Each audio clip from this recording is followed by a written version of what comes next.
Welcome everybody back to another rendezvous. Today's topic is about net zero roadmaps, embarking with eyes wide open. I'm very, very happy to have all of you here. And I'm looking forward for a great discussion about this interesting topic. I think from Range on one side, there has been the last couple of months, obviously, much buzz around net zero. We clearly see new norms, we see new ambitions, and the big question is, that's the topic we would like to discuss today with you, is what does this actually mean for players who are pushing for renewable energy? Are there things that are new, different? Do we need to adapt? Are we where we need to be, etc.? I'm very happy to have Rick Torset with me. Some of you might already know Rick from his interventions at the Range on One Academy, and he will lead us through the day, together with Katarina and Jill. Thanks, Rana, and welcome everybody. Interventions, that's a scary word, so I'm going to offer that today I'm in a different capacity than I was when I saw some of you in November. I like the word intervention, but provocation might be my role today. So we're going to get started here in just a little bit. Rana will give us a bit more framing, and then we're going to do some networking. So Rana, I'd like to ask you to come on back up on the stage, if you would, please. And I'd like you to frame this conversation. You've been motivated, both yourself and the organization, around this particular topic based on some events that have just taken place. And so if you would sort of give us the framing conversation that you want these people to have as we get ready to do the work, that would be useful. Yes, sure. Thank you very much, Rick. Yes, so basically from Range on one side, we really feel that there has been a lot of movement, obviously, these last couple of months, but in particular the last couple of weeks. I think there have been quite strong announcements on the ambition side, but also the directions we need to take. I've prepared some quick slides here to basically frame the discussion. And maybe Rick or Kat, if you could confirm that you can see it? Yep. Okay, excellent. So I think the first part is very clearly, when we're seeing where we are coming from in pushing for renewable energy, we have gone already quite a long way. And I think this is something where it is very clear that on this way, we have seen that norms evolve on our side. Here are just some examples. I think the non-smoking in restaurants, obviously there are differences regionally, but I think it's there are, we all recall probably these movies where all the great actors were smoking in the movies and in the restaurant, and that's, for instance, something you don't really see anymore. The move to all gender restaurants. So here, these are examples where social norms are evolving and are continuously evolving. And we're very clearly the players who are basically pushing these norms and making sure that pollution is basically addressed and banned, that health impacts are reduced, pushing for inclusion, etc., are basically need to make the narrative evolve. And I think these are examples which can probably inspire the renewable energy community. For the renewable energy community, and not only the renewable energy community, to be honest, but for the energy community in general and the energy consumers, the economy. The last couple of weeks, we saw the IEA net zero scenario, which has sent very strong messages. And I think it's really important to underline here that it's not the only net zero scenario. There have been different ones before, nor is that the first one. But the IEA, as a rather conservative player, considering their governments, is a special messenger. And as a result, basically the net zero scenario has clearly also contributed to setting a new norm and anchoring the new norm in the discourse. So basically there is now an ambition level where, at least in the discourse, we can and should not step back on. What is also very powerful here is obviously that for non-energy players, they will turn to the IEA as the energy voice. And as a result, basically this new norm is now also spreading into other ecosystems. There have been other really strong moments where we see that we can drive change and we can change norms. And that many players contribute to doing this, whether it is citizens, civil society, courts, and shareholders. You are probably all aware of the Dutch court's ruling that Shell must step up its climate change efforts. Exxon losing board seats to an activist hedge fund in the climate vote, and Chevron investors backing the proposal for more emission cuts. The question here is, I think, there is new norms and in different ecosystems.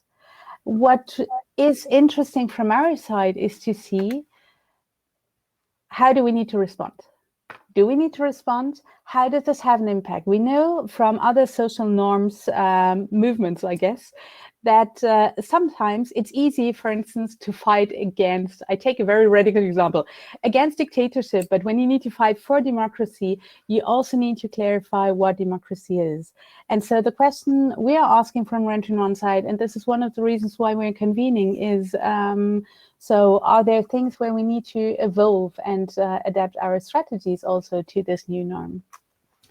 The other part, however, I think is also looking into where we are. I think we're telling great stories on renewable energy because there are great stories about renewable energy. You see basically here, this is only one example. Solar PV capacities going up in 2020, it's 760 gigawatt that have been reached. The great story here is, and we have been telling this story too as renewable players, that when we're looking into the new added power capacities in 2020, 83% of those were renewable. So a very positive story. However, and I think this is probably the part, is this ambition and are these positive stories enough, considering the fact that there is a major gap between the reality and the ambition? So this is basically the investment data. This was in 2019.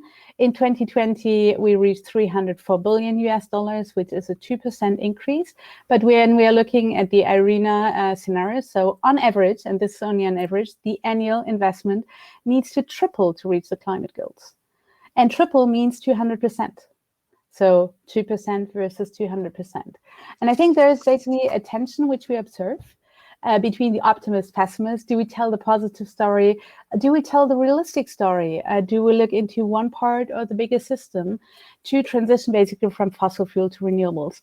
And I think from our side, from RENdez-vous side, we really want to convene this discussion because we feel that we need to anticipate this and ask ourselves those questions and have basically a safe space to discuss this, to not wake up at the moment and think like, hey, we need to change our strategy and basically miss some time. So I'm very much looking forward to the thoughts you have, to the questions you'll raise, to the ideas you have, and hand it back over to you, Rick. Thanks, Rana. Okay, so Rana's giving us a bit of a roadmap here for the discussion we're going to have for the next hour and a half or so. But let's get ourselves warmed up, a little networking. So we're going to give you about 10 minutes. You know how the REMO tables works. You can move from table to table. So I'm going to encourage you, since this is networking, to either reconnect with people you may not have seen for a while and talk to, or opportunity to make new connections in your network by having a discussion. So the basic framing question that we'd like to use as a starting point for your conversations is, why was it important for you to make time today to be here in this conversation?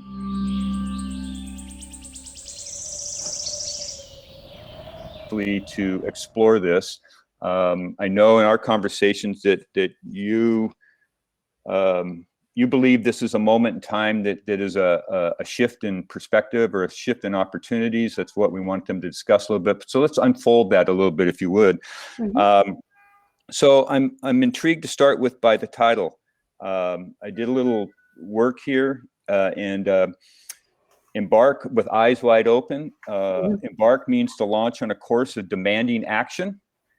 The idiom dictionary says eyes wide open is with keen awareness. So if we put those together, what you're suggesting is we're launching on a course of demanding action with keen awareness. Yes.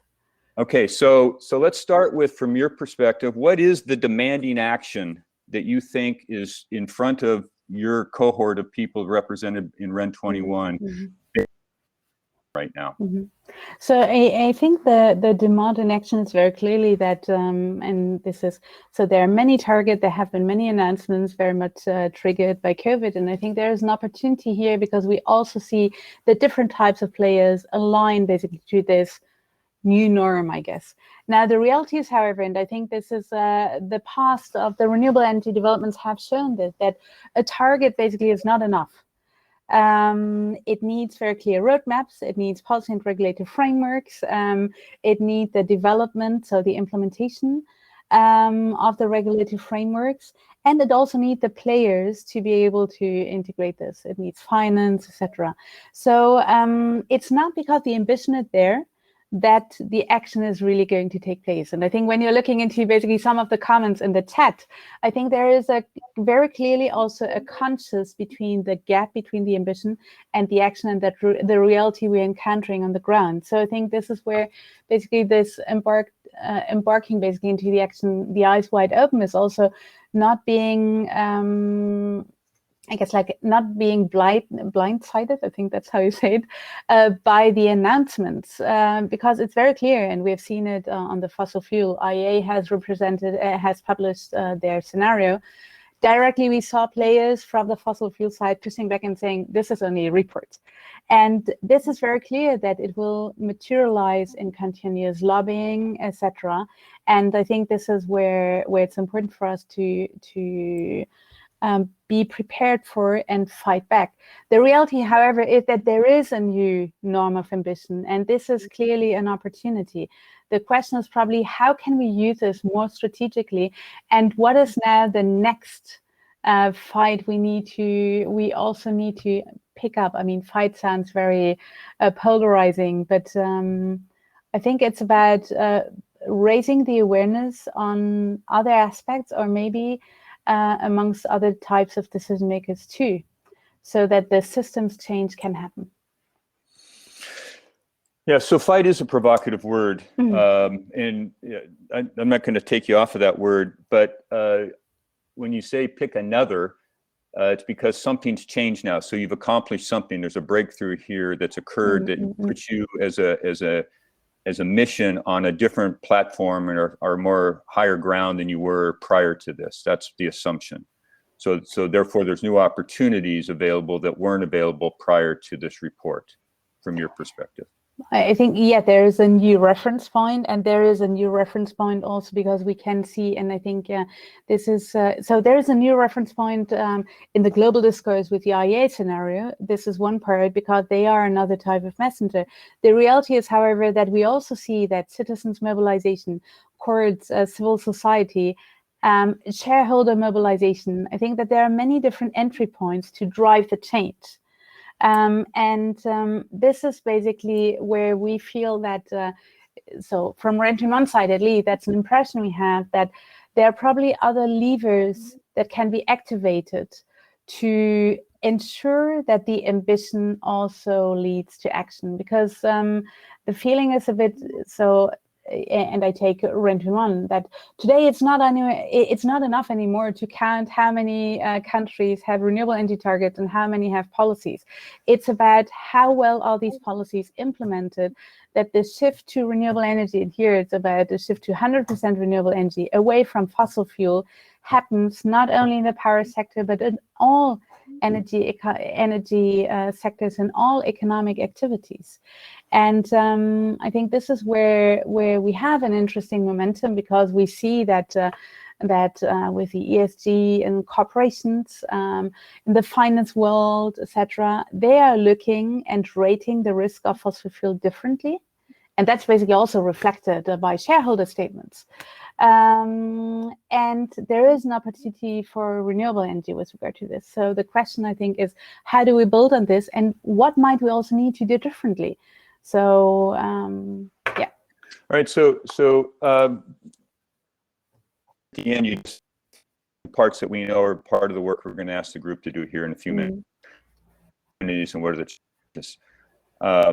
And so since we have such diversity in this group, there's no chance that your view of what the opportunities and challenges are match exactly with everybody else. So why don't you take first cut at it? So as you sit here right now, let's start with opportunities. What do you think? Because, and Rhonda, the reason I'm asking this is I think you present this in a very useful fashion, which is aspiration and where we are now produces a gap. And you know what you're espousing to is what we want to do is close in favor of the aspiration, close the gap in favor of the aspiration. We don't want to dumb the aspiration down so the gap is smaller to where we are right now. So therefore, that journey from where you are today to the aspiration is that journey is going to confront you with making good on opportunities and dealing with challenges. So from your own perspective or from Ren's perspective, first cut at what you think opportunities are for this situation right now. Opportunities are, I think that there is a judgment, statements, and norm that allow us to really say, like, this is what has been decided. And the reality is, if you continue to subsidize fossil fuel, if you continue to allow for basically operate fossil fuel without pricing the pollution, etc., that this is basically socially, I guess, like socially not acceptable anymore.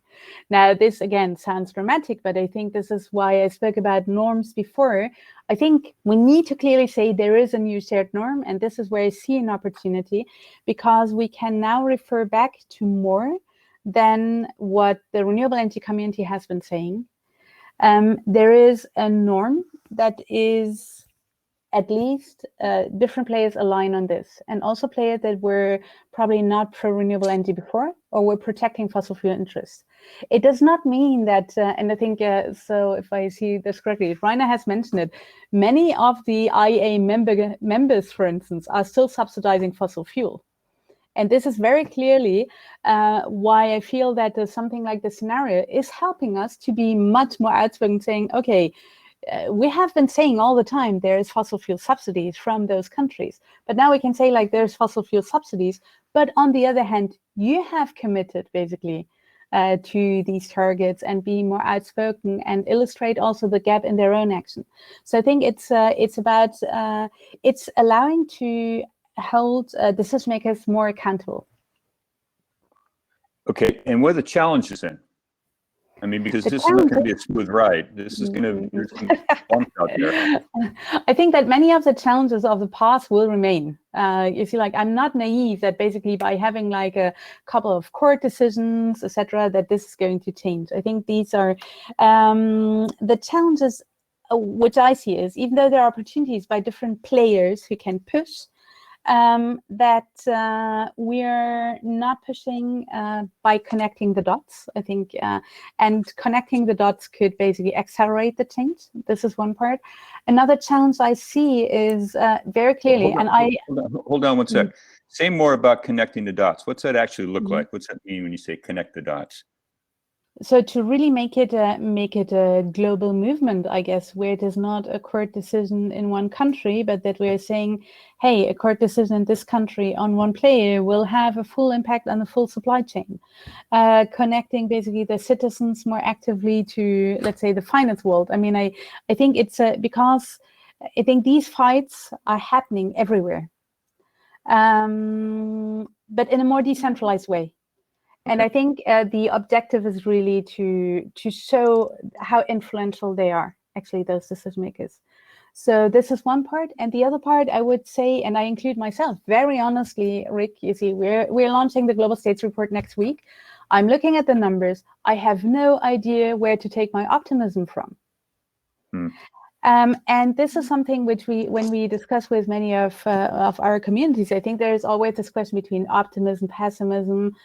Do we look into the positive things and highlight those? Or are we realistic? How can we believe that this change and the structural change is really possible? And I think this really has an impact, potentially, not on motivation, but I think on the fact that we have this feeling we're fighting for the same thing with the same means since many, many years. It's about policies, regulator frameworks, etc. And that we might, as a result, also come back to kind of our standard discourse and ignoring opportunity that are present now. I think indeed Stefan is right saying that normally the target should not be net zero, but it should be zero emissions. But I think for political narratives, it's good to have something like unified messaging, even if it's not exact, but if it's compelling. And so maybe what Rana said in her introductory remarks, that the IEA with this new report now set the scene for everybody talking about net zero. Maybe let's take this for granted. Let's use this, and let's make sure this is not only in 2050 or even later, but that there is some urgency to accelerate it. Second point, again, let's use the useful elements of this net zero message, the message that we cannot allow any more investment, at least not publicly supported investment in new fossil fuel installations. Not even resource finding new companies should not be allowed. So let's use this message from the IEA wherever we can to work for really making this real policies. If you look at the countries who are all embracing this message, look at what they're doing at home. They are still subsidizing fossil fuel boilers, etc., etc. They are subsidizing even under the logo of being clean. They are subsidizing so-called bridge technologies. We need gas because we don't have enough renewables. This is all rubbish if you really design good policies. So this brings me to the third point. We really must make sure that this message from IEA, no new investment, no new supported investment in fossil fuel, really means as well immediately phasing out fossil fuel subsidies. Let's be aware that there is still a hell of a lot of money spent for fossil fuels, even supported by publicly owned banks. Fourth message. This definitely includes all these so-called or allegedly necessary bridges. What I observe, and now I'm trying to put a lot of water in the wine because maybe that's healthier to have the wine a little bit watered down. Many of these people who publicly say we don't need more investment, we cannot afford new investment in fossil fuels. In the next sentence, they say, but for the time being, we need some bridges and we need blue hydrogen, which is fossil gas made hydrogen, for instance. We need gray hydrogen. And then there are some who even say we need nuclear. This is another discussion. Let's make sure nuclear is not part of the solution, and neither is Bill Gates and his small modular reactors. They're a waste of money. As long as he wastes his money, okay. As money wastes public money, a problem. And last one, indeed, let's make sure that we use a language which does not lead people astray. And this is this low carbon energy. We are not aiming at low carbon energy. This so-called low carbon energy means people pretend that fossil gas is a bit cleaner than fossil coal. No, it's dirty. It's fossil. Same goes for decarbonized gas. Look at the discussion in the EU. The hydrogen strategy, they are trying to introduce support on the green taxonomy logic for bridge technologies for decarbonized gas. So my key message, let's take the IEA by their message, no more investment in fossil fuels, and let's make sure that the governments, the politicians where we have influence, really transform this in actual policies and not only fairy tales.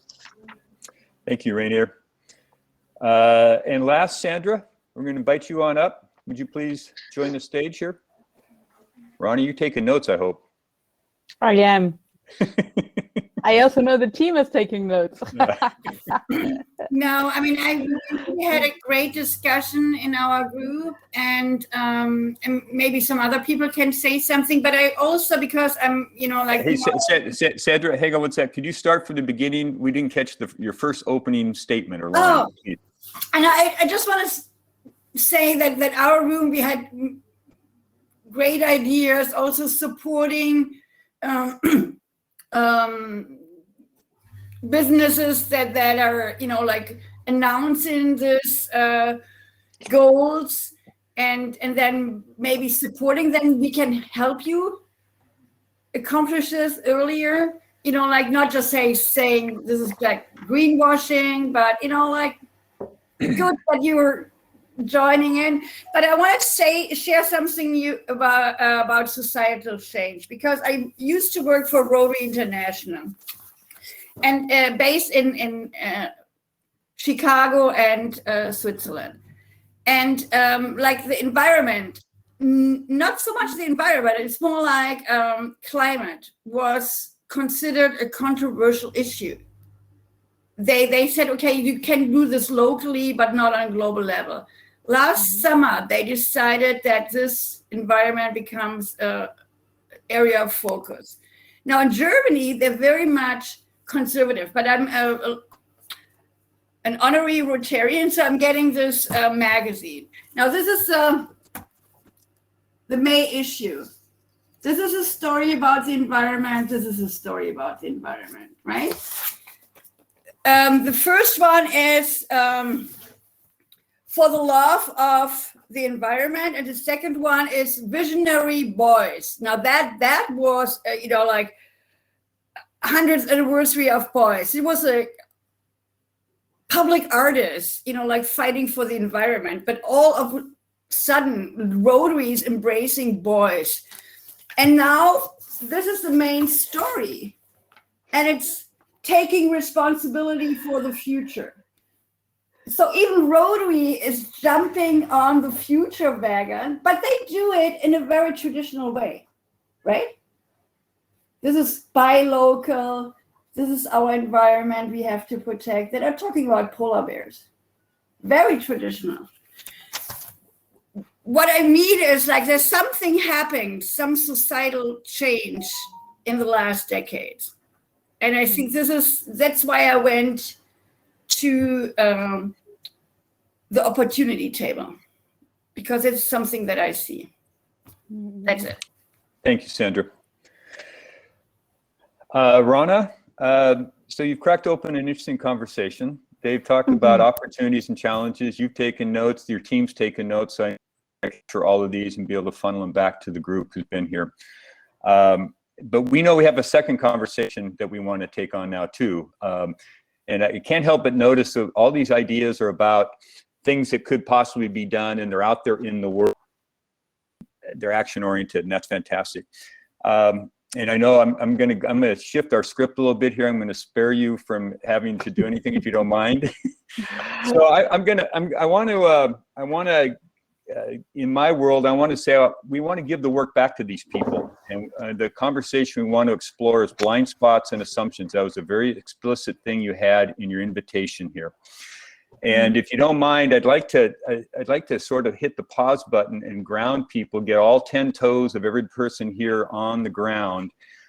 Some of you probably were with me when I did the session back in November. So I just want to reframe a couple things before we do this work.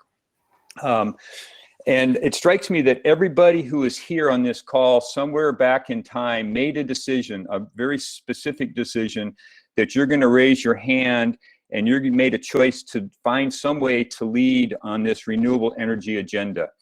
And you could have made a different choice. You could have chosen to open a bistro or be a chef or something like that. Those are all fantastic jobs, but they don't come with the complexity that you've raised your hand to address. And so the first thing I want to do is say, I want to thank you for raising your hand and choosing to lead on this agenda, because this is complicated and this is hard.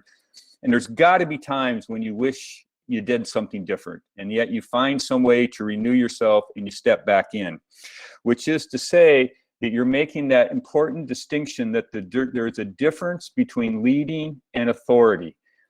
Some of you have some great authority in organizations, but you also are probably clear that doesn't always get you what you need. Some of you have very little authority, and all of you are still making the choice to lead on this initiative. So in a second, I'm going to ask Kat to put up some slides, but the first thing I want to say about leaders is the most common mistake that we make when we're choosing to lead and taking on the activity of leading is misdiagnosing the nature of the problem. The challenge with misdiagnosing is that as leaders and authority figures, we get to deploy resources of time, of people, of money, of credibility. And if we have the diagnosis messed up, then we lose all of that, but we also lose some leadership credibility with the people we're trying to mobilize. So Kat, if you'd put up the slides, please. In a second, we're going to put you to work addressing some questions. But first, just a couple slides. So what REN21 provides everybody is this reflection point. And in my world, it's called getting on the balcony, which is to say, get off the dance floor where all the action is, where all the work must get done. It never gets done on the balcony. It gets done on the dance floor. And what REN21 offers a leader is an opportunity to pull themselves off the dance floor, get up above the fray, if you will, and observe the system of which they're engaged in. The reason for that is complexity like renewables. There's always some degree of complications and messiness to the issues that are very difficult for us to see when we're doing the work on the floor. So REN's provided us an opportunity today to really get on the balcony. And so we're going to do some work from the balcony perspective.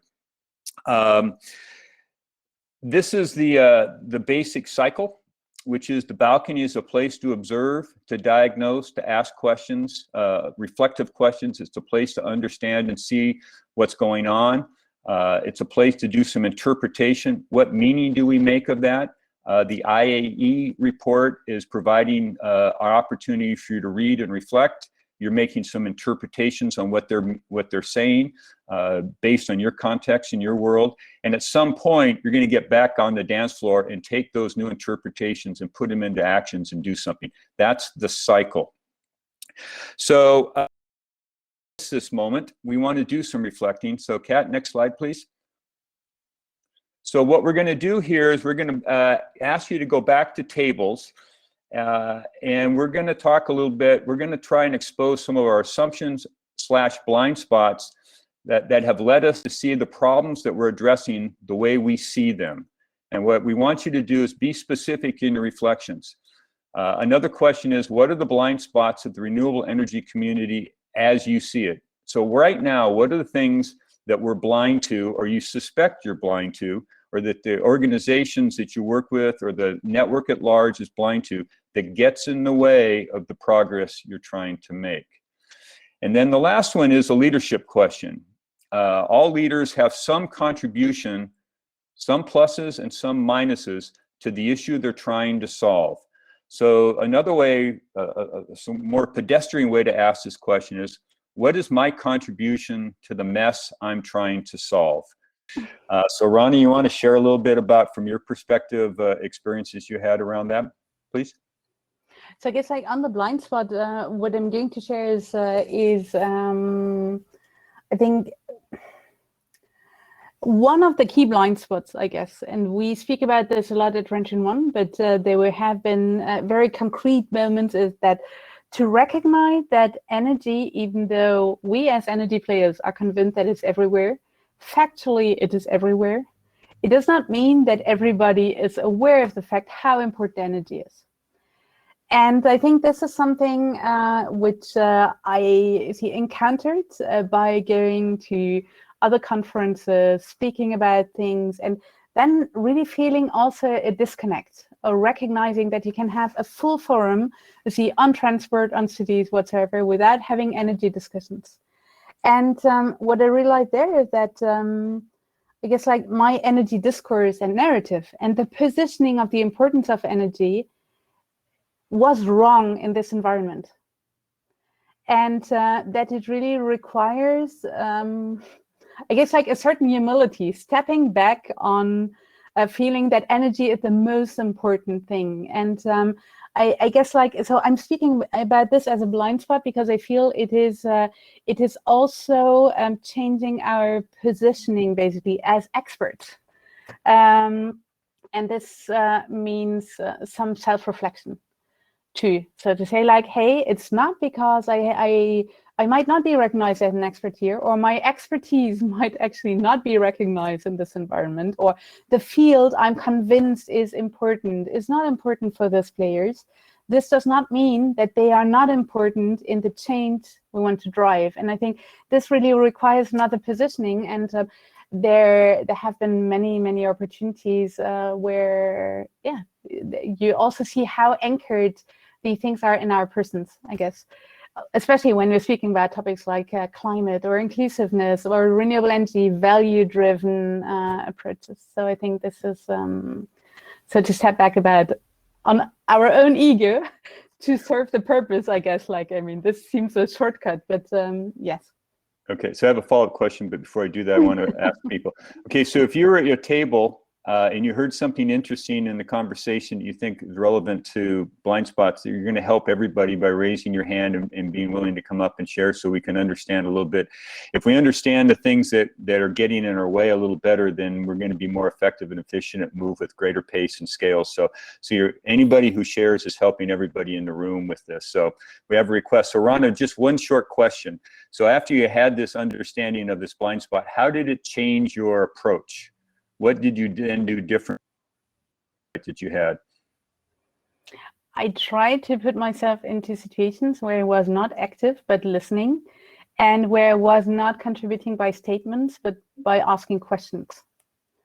And this was really, I think, a key lever, because it has allowed to engage in discussions in which I would normally not engage, and to hear things and voices and perspectives which I would basically ignore, because we operate very much in the energy bubble, etc.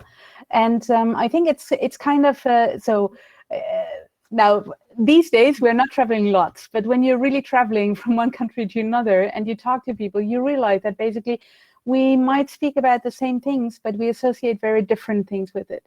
And by really positioning, I think, and this has also, how did also change in terms of what RENdez-vous is doing. I think it's really about putting forward very much this bridge building capacity, and the fact that we are basically bringing the renewable energy topic into other ecosystems, I guess, not always by lecturing, this is renewable energy, but actually by understanding which agenda renewable energy serves. And today we're having a lot of discussions here about climate change, but actually renewable energy is much more than a climate mitigation or adaptation strategy or part of this. And I think this is actually really interesting, that the discourses are very different, and we need to adapt to them, actually. Okay. So we have Laura here. Rana, I know that you have another engagement at the top of the hour. So Yes. you want to say anything before you have to leave?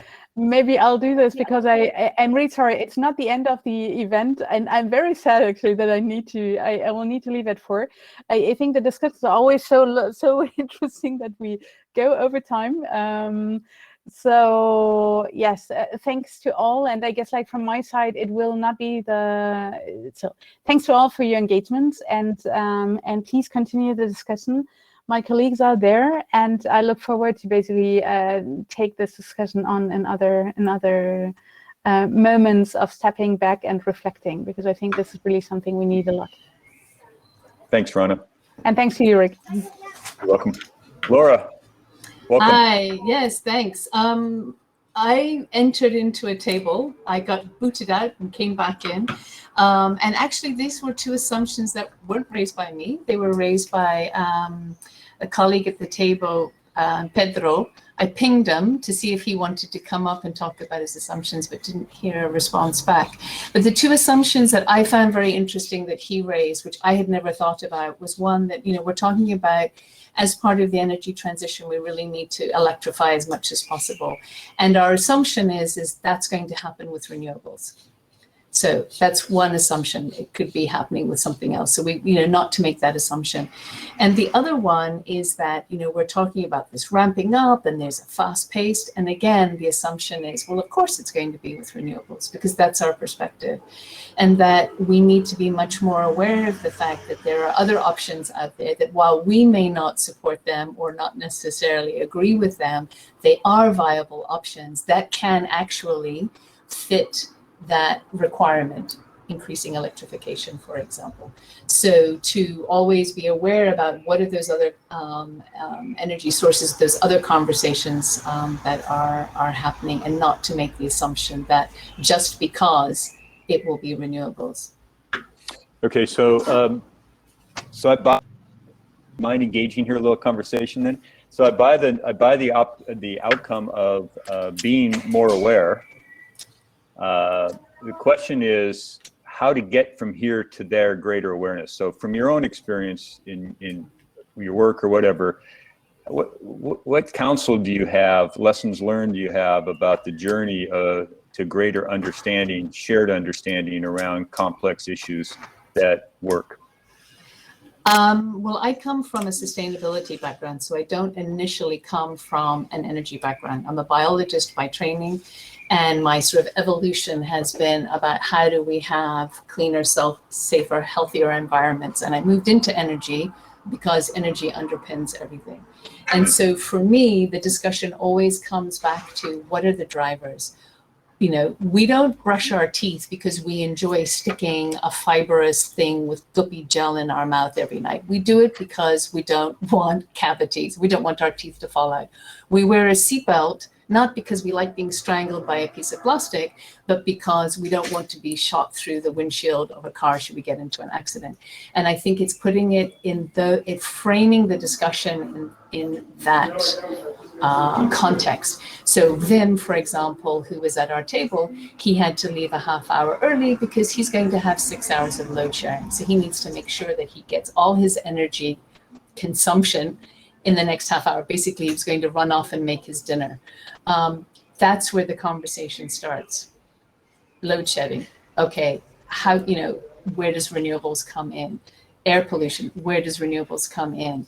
I want my kids to have power at night so they can study. Where does renewables come in? And that's the perspective to bring for me. Thank you.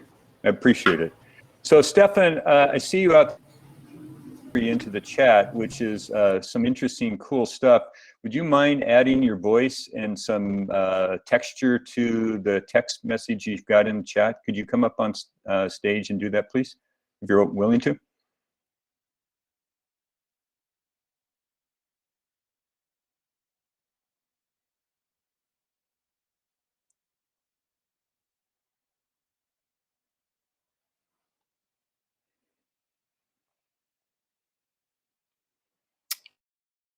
Stefan. Mic on. There you go. You hear me? Yep. Yeah, I put on a couple of points and let me. My computer is slow. Anyway, I try to do it from my memory. The issue is that on the blind spots we have, and I think we have to. You hear me? No, you don't hear me. Yeah, I hear you. You hear me now?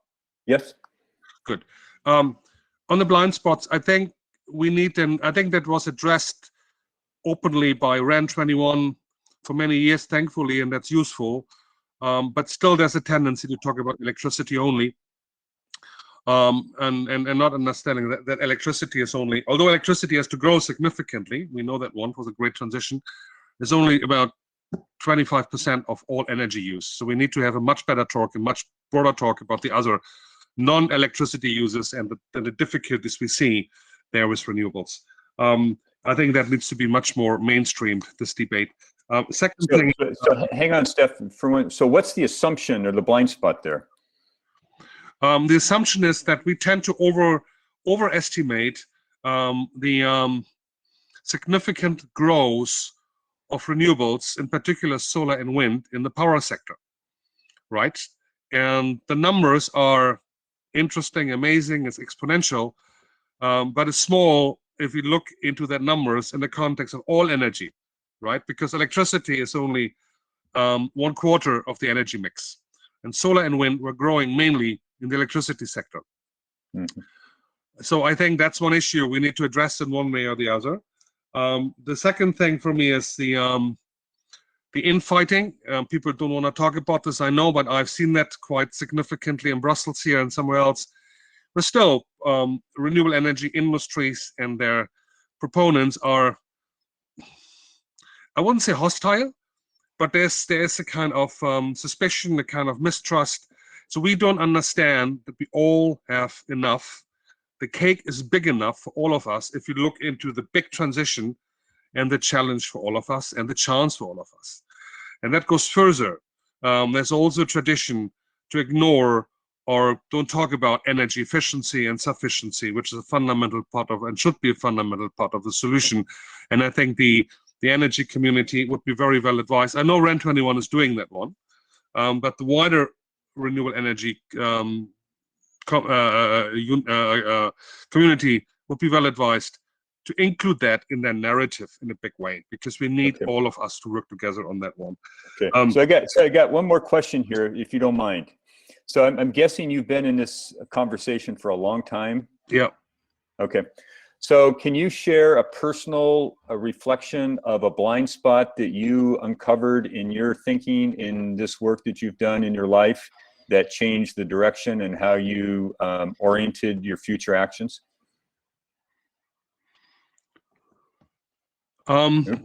Personally, so 1 second before you go, Stefan. Kat, I just got a message. Is this thing closing down in 2 minutes? We might have to say goodbye, Stefan. I don't know. That's fine. You probably don't want to answer this question anyway. Hang on 1 second. Let's find out what we got going here. Katerina? Can you hear me? Yes, please. In 2 minutes, it will be closing. And then we will continue the discussion in the rooftop bar. Okay, so Kat, we didn't hear your first part there. You came in. Sorry.